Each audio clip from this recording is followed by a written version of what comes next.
የዘመኑ መንፈስ መጽሐፍ ቅዱስን እንድታነብ አይፈልግም። ከእግዚአብሔር ጋር እንድትገናኝ አይፈልግም። በምንም መንገድ አይፈልግም።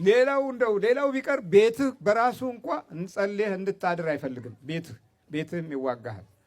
ይሄ ዕቃው፣ ድስቱ፣ ብረት ድስቱ ሴቶችን ይዋጋል። ስራው አያልቅም። ልብስ አጥበው አይጨርሱ፣ ወጥ አወጥውጠው አይጨርሱ፣ እንጀራ ጋግረው አይጨርሱ። ሲንጎዳጎዱ ይመሻል። በቃ ሲተኛ ሃሌሉያ አንልም፣ ቅዱስ አንልም፣ እግዚአብሔር የተመሰገነ ይሁን አንልም። ወይ በላት። ስትነሳም እፎይ እያለ ትነሳለች። ነግቶም እፎይ ነው፣ ተኝቶም እፎይ ነው። ይሄ የዘመኑ የድካም መንፈስ ነው። የዘመኑ የድካም መንፈስ ነው። ከዚሁ ጎን የጉስቁልና መንፈስ ደግሞ አለ። የዘመኑ የጉስቁልና መንፈስ። ይሄ የጉስቁልና መንፈስ የምትበላውን እያየ የሚቀና ነው። 2 ቀን ጥሩ ጎመን በልተህ እንደሆነ በሶስተኛው ቀን ቁርጠት ይለቅብሃል፣ ይቀናል።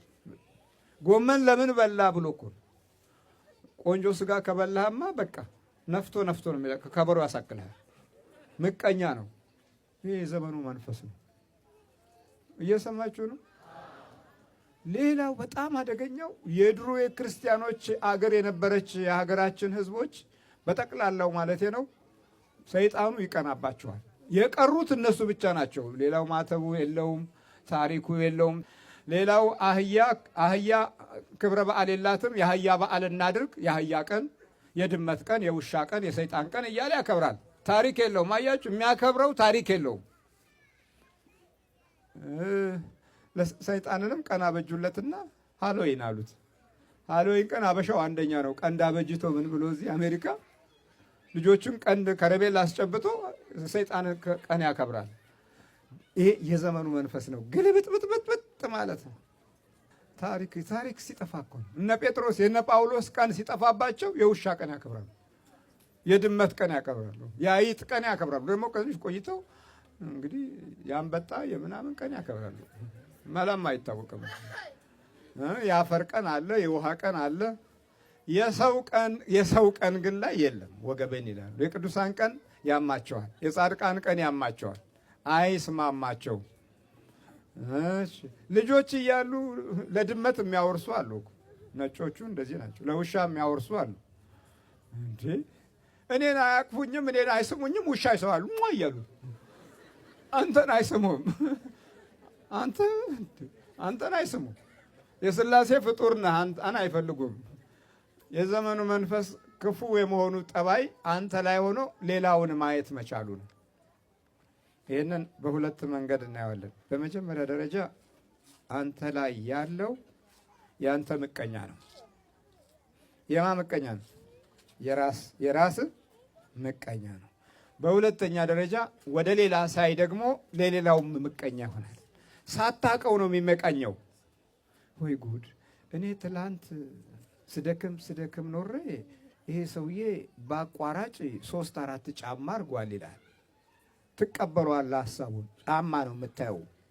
አንዳንዴ እኔንም ሹዙን ይሉኛል። ሹፍ ተመልከት እንግዲህ አሁን ጫማ የሚያይ ነው። ይሄ ተራ ቁሳቁስ ነው። ይሄ እንግዲህ ምንድነው? ሰውየውን ሲመቀኘው የኖረ መንፈስ ስለሆነ ምቀኝነቱን ሳያቀው ወደ ውጭ ይገልጠዋል። በዚህ ጊዜ ደግሞ 3 ስራ ይሰራል። አንደኛ የሰውየውን አእምሮና ሕሊና ክፉ ስላደረገው በረከት አይመጣለትም። እየገባችሁ ነው? ሁለተኛ ለሌላው የሚያስበው በጎ ስላልሆነ ጊዜውና የጽድቅ መንፈስ ለሱ አያስብለትም። በሶስተኛ ደረጃ ለሌላው ላይ ያለ መንፈስ ቅዱስ ይሄኛውን ሰው አያገዘውም፣ ክፉ ነው የሚያስበው። ሌላ ላይ ያለው የበረከት የእምነት ኃይል ይሄኛውን ሰው አያግዘውም። ክፉ እያሰበ ስለሆነ እዛ ሆኖ የእግዚአብሔር መንፈስ ያየዋል። ከዛ በኋላ ያንን ክፉ መንፈስ በአይኑም ይሁን በሕሊናውም ይሁን በአእምሮም ይሁን ይልክበታል። ሲልክበት እዛ ይሄድና የዛኛውን ሰው ሕይወት እንቅፋት ይሆናል።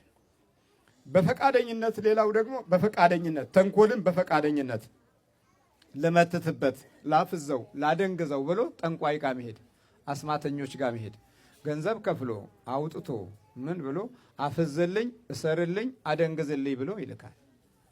ከዛ በኋላ ይገባባቸዋል። በዚህ ሂደት ውስጥ ያለው ችግር ደግሞ ይህን ተንኮል ፈጽሞ ልጅ ይወልዳል። ሚስጥሩ እንደተጠበቀ ነው። ጎድቶታል፣ ከሀገር አባሮታል፣ ነቅሎታል፣ እግሩን አሳስሮታል፣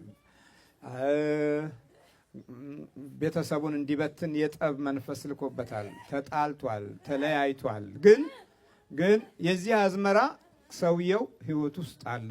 ስለዚህ ልጅ ልክ በዚህ ጊዜ ይወልዳል። በዚህ ጊዜ የሚወልደው ልጅ ምን ሊሆን ይችላል? ገላትያ ምዕራፍ 6 ቁጥር 7 ላይ ሰው የዘራውን መልሶ ያንኑ ያጭዳል። ምን አለ?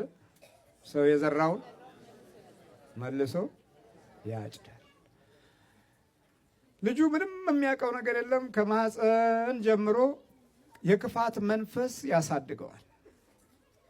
የክፋት መንፈስ ይይዘዋል። የምቀኞች መንፈስ ይይዘዋል።